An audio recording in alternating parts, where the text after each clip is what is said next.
Hai,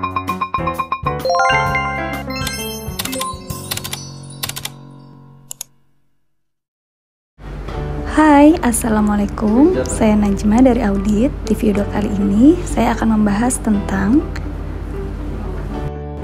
prosedur tindakan korektif berdasarkan ISO 9001. Dalam hal setiap ketidaksesuaian yang ada di dalam bisnis diidentifikasi dan kemungkinan akan terjadi, sejumlah pemeriksaan harus dilakukan untuk mengungkap penyebabnya. Untuk menghilangkan alasan-alasan ini dan untuk mencegah terulangnya situasi kembali, prosedur yang disiapkan untuk menentukan, merencanakan, memulai, dan memastikan keefektifan pemeriksaan ini adalah prosedur tindakan korektif dan pencegahan.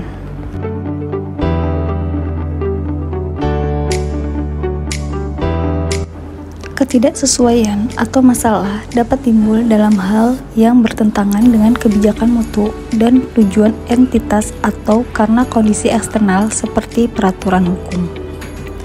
Tindakan korektif ditunjukkan untuk menghilangkan masalah yang muncul selama produksi produk dan layanan. Kegiatan pencegahan ditunjukkan untuk mengidentifikasi dan mencegah masalah di masa depan.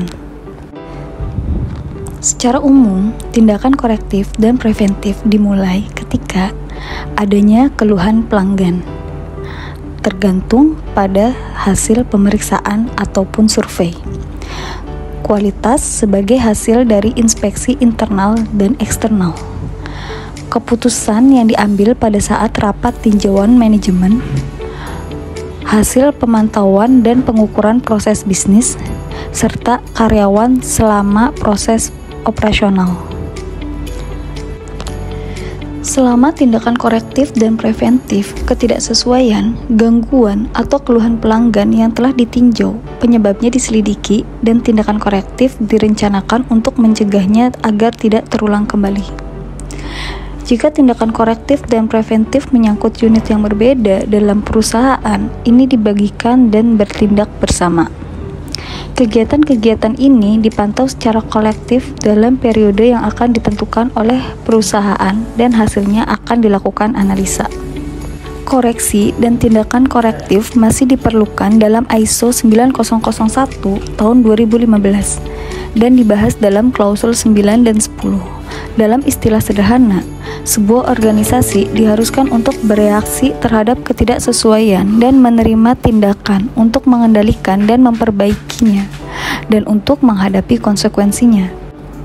Mengevaluasi perlunya tindakan untuk menghilangkan penyebab ketidaksesuaian agar tidak terulang atau terjadi di tempat lain dengan meninjau dan menganalisis ketidaksesuaian, menentukan penyebab ketidaksesuaian, menentukan apakah ketidaksesuaian serupa atau berpotensi terjadi. Terapkan tindakan apapun yang diperlukan. Tinjau efektivitas tindakan korektif yang diambil. Perbarui risiko dan peluang yang ditentukan selama perencanaan. Buat perubahan pada SMM atau sistem manajemen mutu. Pada akhirnya, tindakan korektif harus menjadi cara yang memuaskan untuk menyelesaikan suatu masalah tersebut. Mengetahui bahwa tidak perlu lagi menghadapi masalah yang sama. Untuk memastikan bahwa proses tindakan korektif Anda kuat, ISO mewajibkan organisasi untuk meninjau keefektifan tindakan yang diambil. Misalnya, ini bisa berupa pertemuan atau sekedar tindak lanjut dengan mereka yang terlibat. Jangan lupa untuk selalu memastikan bahwa perusahaan telah memiliki mekanisme atau prosedur dalam melakukan tindakan korektif agar ketidaksesuaian yang sama tidak akan terjadi lagi. Demikian materi ini saya sampaikan. Semoga artikel ini dapat memberikan manfaat untuk kita semua dan bisa sama-sama memperbaiki suatu masalah sehingga tidak terulang kembali. Sampai jumpa di video berikutnya. Assalamualaikum warahmatullahi wabarakatuh.